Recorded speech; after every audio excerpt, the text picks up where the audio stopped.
আসসালামু আলাইকুম। অষ্টম শ্রেণীর প্রিয় শিক্ষার্থীরা, আশা করি সবাই অনেক ভালো আছো, সুস্থ আছো।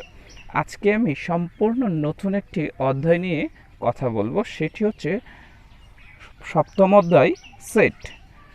প্রথমে জেনে নেই সেট আসলে বা সেটের জনক কাকে বলা হয়। জর্জ ক্যান্টরকে সেটের জনক বলা হয়। এটা তুমি তোমার বইয়ের প্রথম অধ্যায় পাবে, সেটা কাইন্ডলি দাগিয়ে রাখো। তিনি ছিলেন একজন জার্মান গণিতবিদ। এখন যদি তোমাকে প্রশ্ন করা হয় সেট কাকে বলে, তখন তুমি উত্তর দিবে বাস্তব বা চিন্তা জগতের সুসংজ্ঞায়িত বস্তুর সমাবেশ বা সংগ্রহকে সেট বলে। সেটি বাস্তব হতে পারে, চিন্তা জগতের হতে পারে, তবে মনে রাখতে হবে যে সুসংজ্ঞায়িত হতে হবে। সে সংগ্রহ যেটাকে বলা হবে সেটাই সেট। এবার জেনে নেই, আমি 3টা পয়েন্টস রেখে দিব যে এই সেটকে কিভাবে প্রকাশ করা হয় বা সেটের বিভিন্ন তথ্য নিয়ে। দেখো, প্রথম হচ্ছে সেটকে ক্যাপিটাল যে লেটারগুলো আছে, অর্থাৎ এ, বি, সি, ডট ডট বা এক্স, এভাবে যেতে যেতে ইচ্ছে মতো এক্স, ওয়াই, জেড, এই ক্যাপিটাল লেটার দ্বারা সেটকে প্রকাশ করা হয়। ঠিক আছে। আবার সেটের কিছু উপাদান থাকবে, সেই উপাদানগুলোকে কি দ্বারা প্রকাশ করা হয়। 2 নম্বর হচ্ছে সেটের উপাদান। প্রত্যেকটা সেটেরই কিছু উপাদান থাকবে, সেই উপাদানগুলোকে স্মল লেটার অর্থাৎ এ, বি, সি, ডট ডট বা এক্স, ওয়াই, জেড এগুলো দ্বারা প্রকাশ করা হয়। তাছাড়া কিছু সংখ্যা দ্বারা প্রকাশ করা যেতে পারে, 1, 2, 3, এগুলি দ্বারাও সেটের উপাদানগুলোকে প্রকাশ করা যেতে পারে। তবে সেটের উপাদানগুলোকে ইংরেজিতে এলিমেন্ট বলে। ঠিক আছে, প্রত্যেকটা সেটের উপাদানগুলোকে এলিমেন্ট বলে। ওই সেটের এলিমেন্ট হচ্ছে এরকম, বা একটা, দুইটা, পাঁচটা, চারটা বা অসংখ্য পরিমাণ হতে পারে।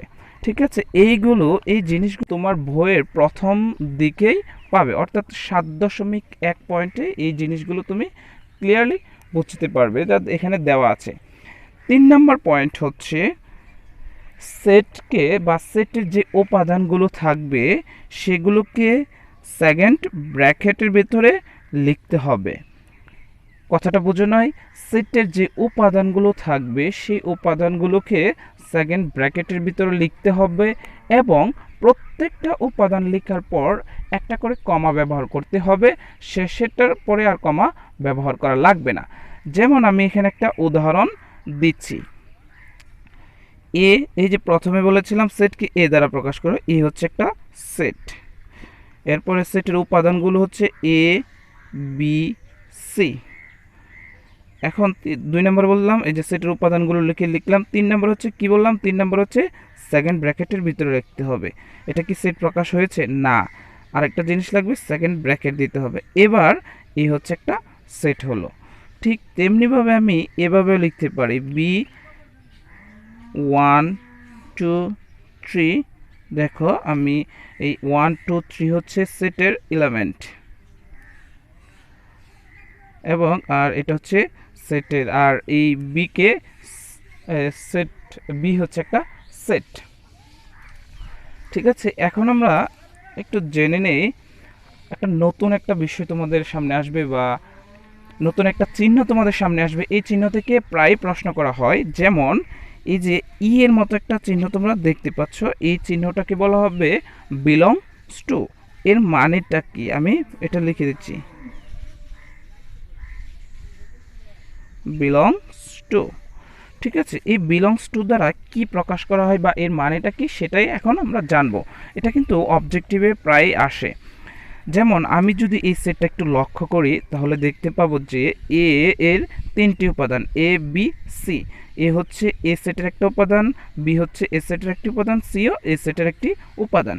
এই বিলংস টুর মানেটা হচ্ছে, দেখো আমি এ বিলংস টু ক্যাপিটাল এ, এর মানে হচ্ছে এই এ এ সেটের একটি উপাদান, এ সেটের একটি উপাদান, এর মানে আমরা এটা লিখতে পারি। আবার এটাকে কিন্তু এভাবে লেখা যাবে বি বিলংস টু এ। এর মানেটা কি? এর মানেটা হচ্ছে বি এ সেটেরই একটি উপাদান বা এ সেটের একটি উপাদান, সেটা আমরা লিখতে পারি। আমি যদি দেই সি বিলংস টু এ, তোমাকে প্রশ্ন করা হলো সি বিলংস টু এ বলতে কি বোঝো? সি বিলংস টু এ বলতে তুমি তখন উত্তর দিবে যে এই সি হলো একটি উপাদান। কোন সেটের উপাদান? এটা হচ্ছে একটা এ সেটের উপাদান। ঠিক আছে, এই জিনিসগুলো অবশ্য বুঝতে পেরেছো। তাহলে তুমি লিখে দেবা সি কমা এ সেটের একটি উপাদান। ঠিক তেমনিভাবে আমি যদি এই অংশটুকুতে লক্ষ্য করি, আমি কি এভাবে লিখতে পারো ওয়ান বিলংস টু বি। এটা বলতে কি বোঝাই? তুমি অবশ্য বলতে পারবে, তুমি বলে দিবে এই ওয়ান হলো বি সেটের একটি উপাদান। আবার টু বিলংস টু বি, এটা মানে কি? এটা মানে হচ্ছে এই টু হলো বি সেটের একটি উপাদান। ঠিক আছে, আরেকটা জিনিস একটু খেয়াল করো, এভাবে পরীক্ষায় আসতে পারে। মনে করো আমার এই সেটটার বেলায় এখানে তিনটা উপাদান 1 2 3 বা 1 2 3, আমি যদি দিই 4 বিলংস টু বি, আসলে এই কথাটা কি সঠিক এই সেটের বেলায়? না, এই কথাটি সঠিক নয়। কেন? এই যে 4 সংখ্যাটি, এটি বি সেটের কি কোনো উপাদান আছে কি? না, এই 4 যেহেতু এই বি সেটের কোনো উপাদান নয়, সেজন্য এই কথাটা সঠিক নয়। তখন এটা হয়ে যাবে 4 নট বিলংস টু এ। এই যে নট বিলংস টু কে এইভাবে যদি আমরা একটা টান দিয়ে দিই বা দাগ দিয়ে দিই, সেটা হয়ে যাবে নট বিলংস টু। আশা করি এই জিনিসগুলো তোমরা অবশ্য বুঝতে পেরেছো। তোমরা যদি 7.1 দেখো, এই পয়েন্টগুলো তুমি পড়ো, তাহলে আমি যে কথাগুলো বলেছি সবগুলো কথাই তুমি পাবে। এখানে একটা জিনিস পেয়ে যাবে এরকম যে এম কমা এন, এটা হচ্ছে বি হচ্ছে একটা সেট।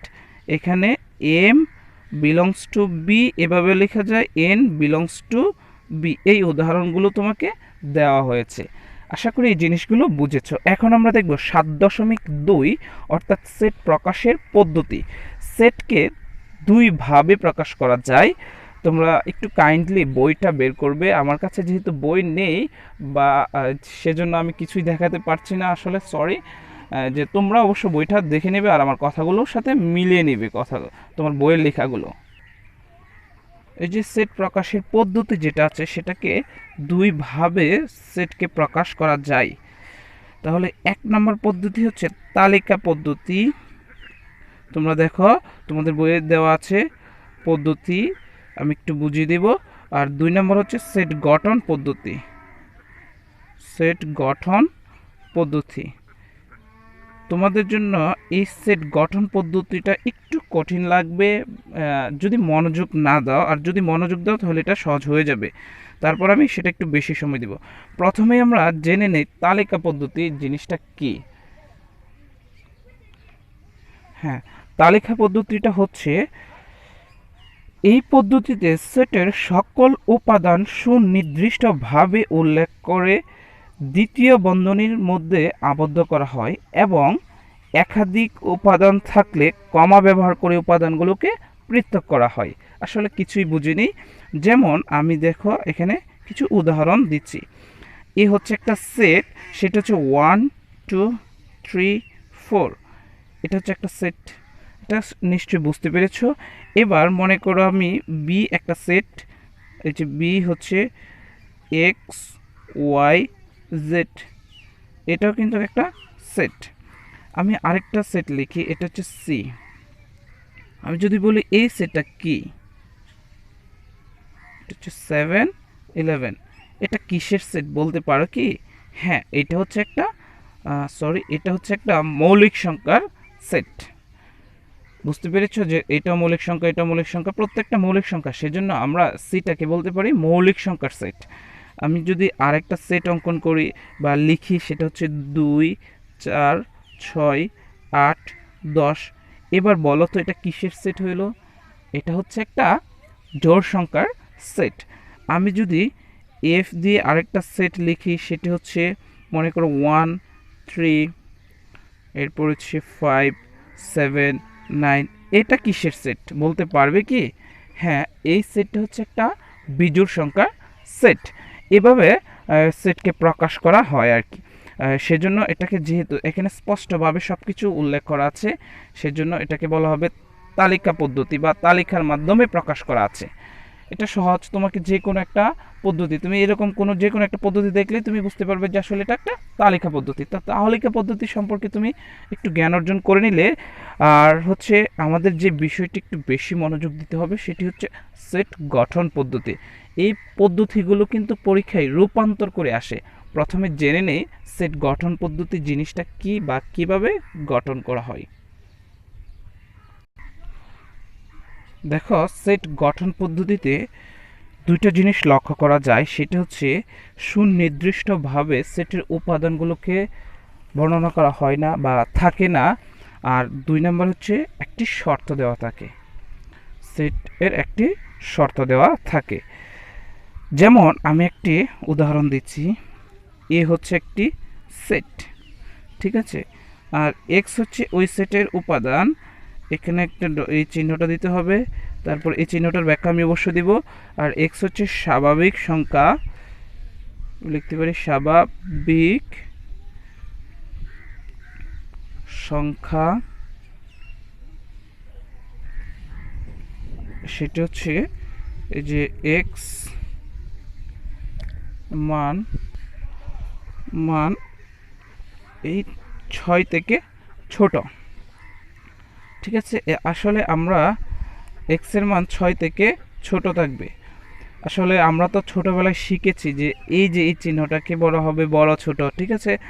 এই যে আমি যে চিহ্নটা লিখলাম, এই পাঁচটা যেখানে থাকবে বা যেই দিকেই থাকবে সেই দিকটা হচ্ছে বড়। তুমি সহজে মনে রাখতে পারো, যেদিকে হা করে থাকবে সেটা হচ্ছে বড়। যেমন আমি যদি চিহ্নটাকে এভাবে দেই, তাহলে ওই পাশটা হচ্ছে বড়, এটা হচ্ছে ছোট, ঠিক আছে। আবার যদি এই চিহ্নটা আমি ঘুরিয়ে দিই, এভাবে দিয়ে দিই, তাহলে এটা হচ্ছে বড় হয়ে যাবে, কারণ এদিকে হা করে আছে, ঠিক আছে। এটা তুমি যেভাবেই মনে রাখতে পারো।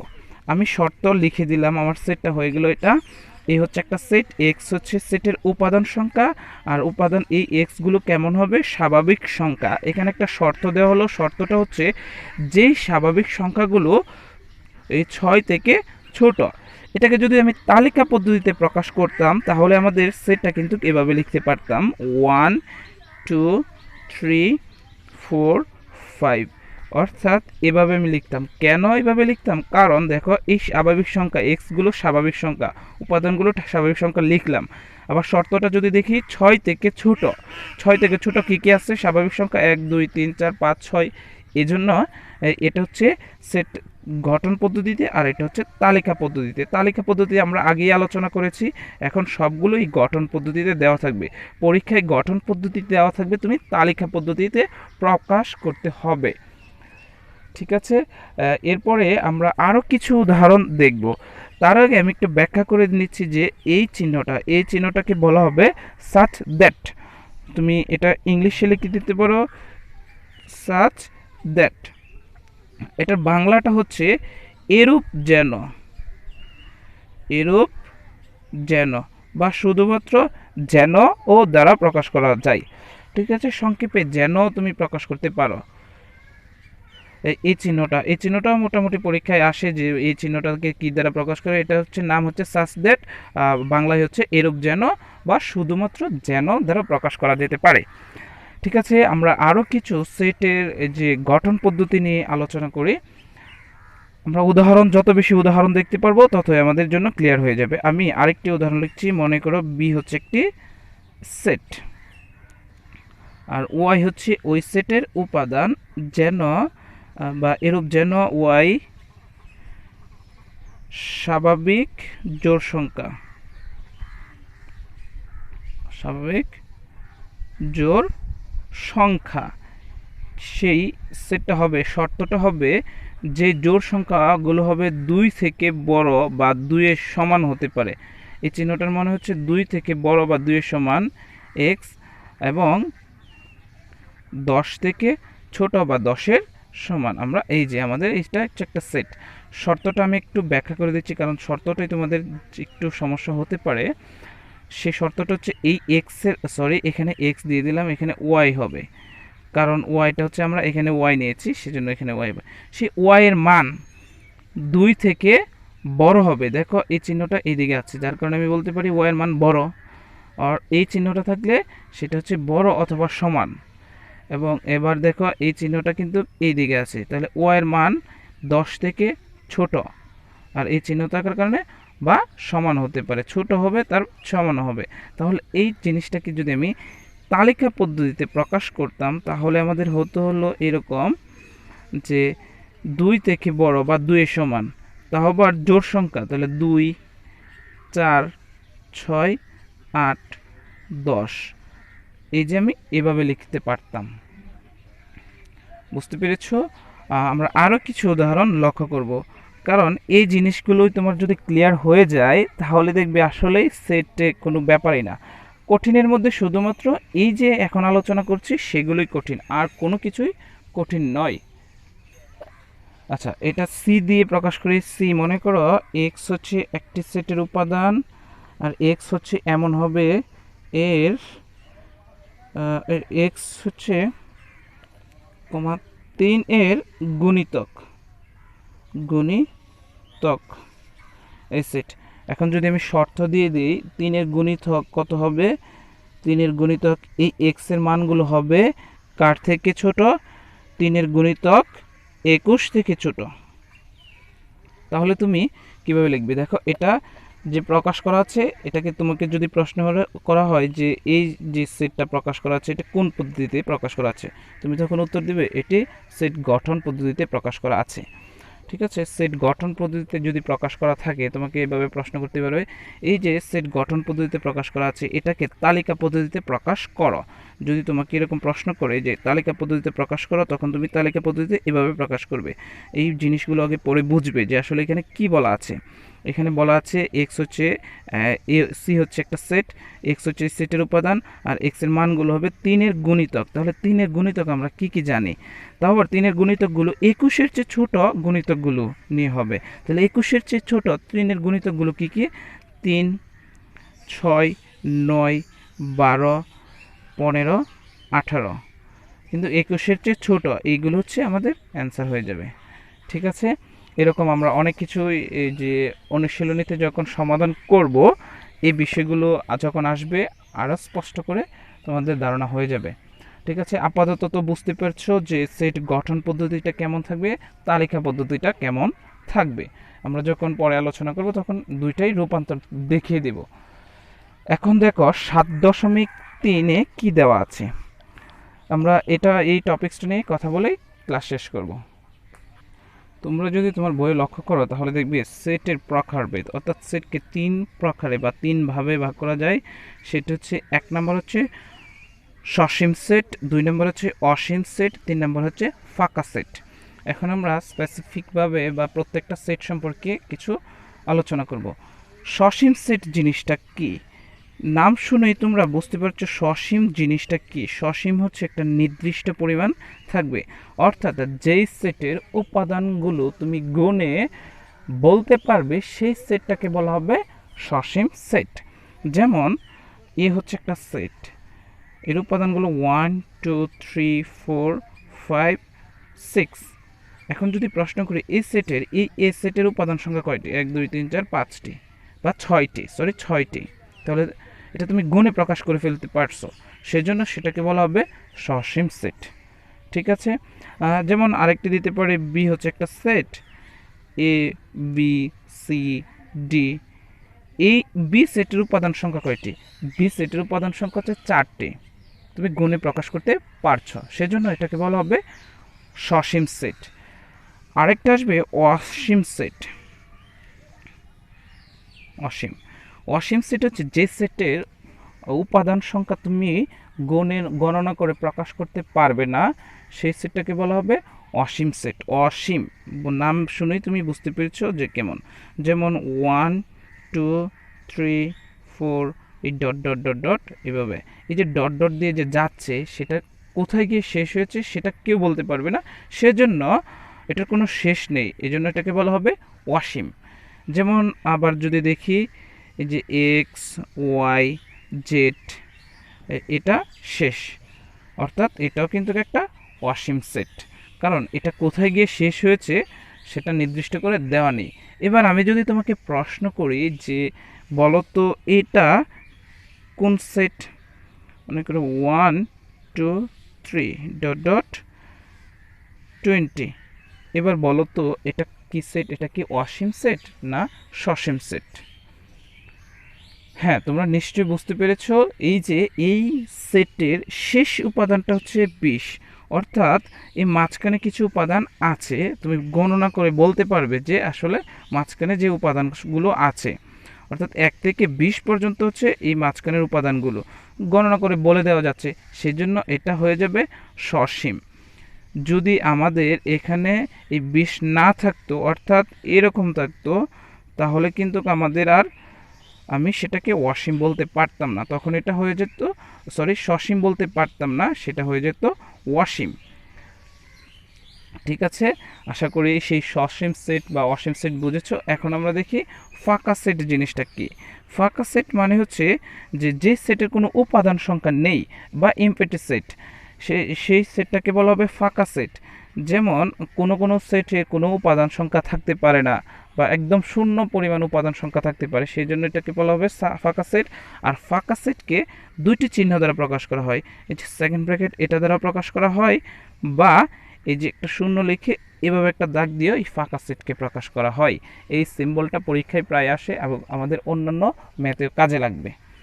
ঠিক আছে, আমরা জানলাম অসীম সেট, সসীম সেট এবং ফাঁকা সেট। তোমরা যদি 7.3 দেখো তাহলেই এই বিষয়গুলো আরও ভালো করে জানতে পারবে। ঠিক আছে, আসলে আমরা আরও কিছু কি পড়াশোনা করব, দেখি আমরা কিছু প্রশ্ন সমাধান করার চেষ্টা করি।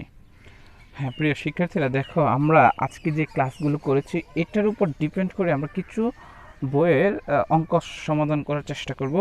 5 নংটা দেখো, তোমাদের বইয়ের 5 নংটা খুলে দেখো, প্রশ্নে লেখা আছে নিচের সেটগুলোকে তালিকা পদ্ধতিতে প্রকাশ করো। যেমন ক নাম্বার হচ্ছে, প্রথম প্রশ্ন হচ্ছে এটা এক্স সাচ দ্যাট এক্স বিজোড় সংখ্যা এবং এই এক্সের একটা শর্ত দেওয়া আছে, এক্সের মানটা হবে 3 থেকে বড় এবং 15 থেকে ছোট। তাহলে এটাকে তালিকা পদ্ধতিতে প্রকাশ করতে বলা আছে। তুমি যদি তালিকা পদ্ধতিতে প্রকাশ করো তাহলে অ্যান্সারটা হবে এই শর্তানুসারে, যে অ্যান্সারটা দেখো, এ হচ্ছে ধরে নিলাম এ হচ্ছে একটা সেট, ধরি এ হচ্ছে একটা সেট। এখন শর্ত থেকে আমাদের কাজগুলো শুরু করতে হবে। সেটটা কেমন সেট হবে? বিজোড় সংখ্যা হবে। ঠিক আছে, বিজোড় সংখ্যা কত থেকে কত? শর্তটা দেখি, এই এক্স এর মান, অর্থাৎ এই বিজোড় সংখ্যাগুলোর মান হবে 3 থেকে বড়। তার মানে 3 থেকে বড় আমি কি কি বিজোড় সংখ্যা জানি? 5, এরপর হচ্ছে 7, 9, এরপর হচ্ছে 11, 13। ঠিক আছে, এবং 15 থেকে ছোট। 15 কি লেখা যাবে না? 15 লেখা যাবে না, সেজন্য আমাদের সেটটা হয়ে যাবে তালিকা পদ্ধতিতে যদি তুমি প্রকাশ করো তাহলে অ্যান্সার হয়ে যাবে আমার এটা। বুঝতে পেরেছ?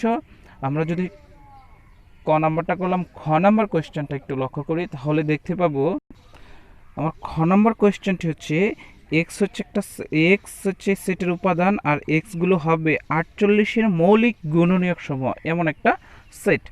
আমি জানি যে 48-এর গুণনীয়কগুলো হচ্ছে যে 1 2 3 4 6 8, তারপর হচ্ছে 12 16 24 এবং 48, এগুলো হচ্ছে 48-এর গুণনীয়ক। এখন আমাকে কি এই গুণনীয়কগুলো চাওয়া হয়েছে? না, আমাকে চাওয়া হয়েছে 48-এর মৌলিক গুণনীয়ক। এবার খুঁজে বের করো যে মৌলিক সংখ্যা কোনগুলো আছে গুণনীয়কগুলোর মধ্যে। 2 3 মৌলিক সংখ্যা, আর একটি সংখ্যা মৌলিক সংখ্যা নেই, সেজন্য আমার সেটটা হয়ে যাবে, যদি ধরে নেই এই সেটটাকে এ, বা ধরি এই সেটটা যদি এ, তাহলে আমাদের মৌলিক সংখ্যার সেট হয়ে যাবে 2 এবং 3। এটা হচ্ছে 48 এর মৌলিক গুণনীয়কের সেট। আশা করি এই জিনিসটা বুঝতে পেরেছ। দেখি গ নাম্বার কোয়েশ্চেনটি কী দেওয়া আছে। আমাদের গ নাম্বার কোয়েশ্চেনটি হচ্ছে একটা সেট, এক্স হচ্ছে ওই সেটের উপাদান, এক্সের মানগুলো হবে 3-এর গুণিতক এবং শর্তটা হচ্ছে যে গুণিতকগুলো হবে সেই গুণিতকগুলো এই 36 থেকে ছোট। তাহলে 3-এর গুণিতক এবং 36 অপেক্ষা ছোট সেগুলো কি কি আছে সেগুলো আমি যদি লিখতে চাই তাহলে সেগুলো আমি একসাথে লিখে দিচ্ছি। ধরি বা মনে করি এই হচ্ছে একটা সেট, ওই সেটটাকে যদি তালিকা পদ্ধতিতে প্রকাশ করি, 3-এর গুণিতক কত? 3, 6, 9, 12, 15, এরপর হচ্ছে 18, 21, 24, এরপর হচ্ছে 24, 27, 30, 33। এই যে আমাকে বলা আছে কিসের চেয়ে ছোট? এই যে 36 থেকে ছোট, 36 থেকে ছোট, কিন্তু এরপরে হচ্ছে 36 লেখা যাবে না, এর চেয়ে ছোট বলা আছে, লাস্টে কমা হবে না। আমাদের সেট তালিকা পদ্ধতি যদি প্রকাশ করি তাহলে আমাদের হবে হচ্ছে এইরকম। ঠিক আছে, আশা করি এগুলো বুঝতে পারছো যে তোমাদের প্রশ্নের বা উত্তরের সাথে মিলিয়ে নিবে, বা গাইডে যেভাবে লেখা আছে তুমি কথাগুলো ঠিক সেভাবে লিখে নিবে। এরপরে আমাদের গ নাম্বার কোয়েশ্চেনটা একটু সমাধান করি। দেখো আমাদের গ নাম্বার কোয়েশ্চেনটা হচ্ছে এই যে এক্স হচ্ছে একটা উপাদান আর এক্সগুলো হচ্ছে পূর্ণ সংখ্যা হবে। ঠিক আছে, নিশ্চয়ই তোমরা বুঝতে পারছো প্রশ্নটা কেমন হবে। আর পূর্ণ সংখ্যা জিনিসটা কি সেটাও তোমরা জানো যে পূর্ণ সংখ্যা হচ্ছে +-1, অর্থাৎ ধনাত্মক ঋণাত্মক সবগুলো সংখ্যাকে পূর্ণ সংখ্যা বলা যাবে। তাহলে এটার অ্যান্সার কি হবে? এটার অ্যান্সার হচ্ছে এই যে এক্স এর উপাদানগুলো পূর্ণ সংখ্যা, এক্স স্কোয়ারের মান হবে এই 10 থেকে ছোট।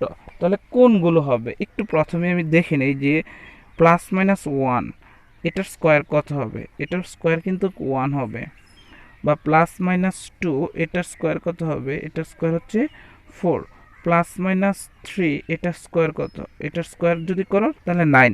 দেখো প্লাসেরও 9, মাইনাসেরও 9, তাহলে +-4 এটার স্কোয়ার কত? এটার স্কোয়ার 16। আমাদের এই জিনিসটা যাবে না। কেন যাবে না? আমাদের শর্তে কিন্তু বলে দেওয়া হচ্ছে, দেখো এক্স স্কোয়ারের মান 10 থেকে ছোট, 10 থেকে ছোট, সেজন্য আমাদের দেখতে হবে আগে এক্স স্কোয়ারের মান। ধরে প্রথমে যদি আমি এক্স ধরে নেই যে +-1, তাহলে এটার স্কোয়ার করলে তো আমরা পাচ্ছি কত? 1। এটা তো ছোট 10 থেকে নিশ্চয়ই। আবার এক্স স্কোয়ারের মান ধরে নিলাম 2 স্কোয়ার, এই 2 স্কোয়ারের মান কত? 4। এটাও কিন্তু 10 থেকে ছোট। আবার এক্সের মান ধরে নিলাম যখন আমি +-3, তখনও কিন্তু এটার মান 9। সেজন্য আমাদের সেট হয়ে যাবে, আমি যদি এ সেটটাকে ধরি তাহলে আমাদের সেট হয়ে যাবে +-1, যে +-1, +-2, +-3, +-3 পর্যন্তই। আবার সামনে হতে পারে প্লাস বা +0, এটা হয়ে যেতে পারে। 0 তো প্লাস মাইনাস নাই, যার কারণে আমি 0 লিখে দিতে পারি। তাহলে আমাদের সেটটা হয়ে যাবে এটা। আমাদের অ্যান্সারও কিন্তু এটাই। আশা করি এই অংশগুলো তুমি বুঝতে পেরেছো। আমরা পরবর্তী ক্লাসে আরও গুরুত্বপূর্ণ বিষয় নিয়ে কিছু কথা বলবো, অবশ্যই মনোযোগ সহকারে দেখবে। আল্লাহ হাফেজ। আজকের ক্লাসটি এখানে শেষ করছি।